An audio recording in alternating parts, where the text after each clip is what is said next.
Hi అండి, అందరికీ నమస్తే. Welcome to our channel trendy Sujatha arts. ఈరోజు నేను ఉసిరావకాయ చూపిస్తున్నాను ఎలా పెట్టాలి అనేది. అయితే నేను ఫ్రెష్ ఉసిరికాయలను తీసుకోలేదు, ఫ్రిడ్జ్లో 5 రోజులు ఆల్రెడీ పెట్టిన ఉసిరికాయలతోనే చేస్తున్నాను. ఈ ఉసిరావకాయ పెట్టి ఆల్రెడీ నెల రోజులు అవుతున్నది దగ్గరగా.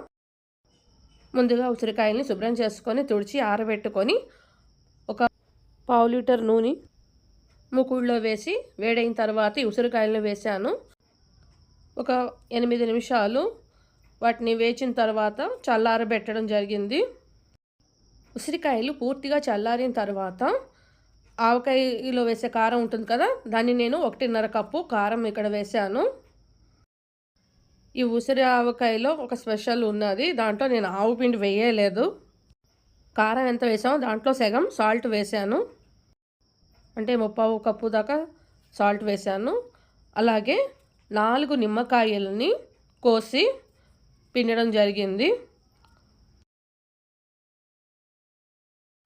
35 నుంచి 40 ఉసిరికాయలు వాటిని తీసుకున్నాను. వాటికి 4 నిమ్మకాయల రసాన్ని పిండాను. అవి పెద్ద నిమ్మకాయలు. ఫ్రిడ్జ్లో ఆల్రెడీ పెట్టిన ఉసిరికాయలే కదా, వాటిని ఊరబెడదాము, ఆవకాయకి బాగుండదు అనుకున్నాను. కానీ ఇలా పెట్టి చూద్దాము, కొన్ని రోజులైనా తింటాం అనిపించింది. అందుకోసం ఇలా ట్రై చేశాను. ఫుల్గా సక్సెస్ అయ్యాను.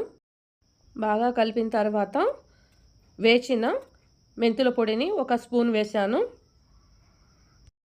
మెంతి పొడి వేసిన తర్వాత బాగా కలిపాను. ఉసిరికాయని చేత్తో పట్టుకొని కొంచెం నొక్కితే అది విడిపోవాలి.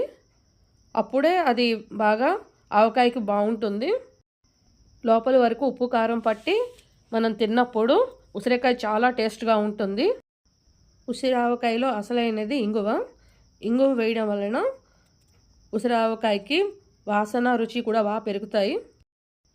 మా ఇంట్లో ఉసిరావకాయ తొందరగానే అయిపోతుంది, అందుకోసం నేను ఎక్కువ నూనె వేయలేదు. మీరు చాలా రోజులు నిల్వ ఉండాలి అన్నప్పుడు 2 పాయింట్లు గుర్తుంచుకోవాలి. ఫ్రెష్ కాయలను వాడండి, ఫ్రిడ్జ్లో పెట్టి వాడద్దు. రెండవది, ఇంకొంచెం నూనె వేసి కలపండి. అప్పుడు అంటే ఉసిరికాయలు ములిగే వరకు నూనె వేయాలి, అప్పుడు ఖచ్చితంగా అది నిల్వ ఉంటుంది. మా ఇంట్లో ఎక్కువ ఉండదు కాబట్టి నేను ఇలా చేశాను. ఈ ఉసిరి ఆవకాయలో మీరు కావాలంటే ఆవపిండి కలుపుకోవచ్చు. సాల్ట్ ఎంత వేస్తారో దానికంటే తక్కువ కానీ లేకపోతే సేమ్ కానీ వేసుకోవచ్చు. అప్పుడు ఉసిరి ఆవకాయ ఘాటుగా ఉంటుంది.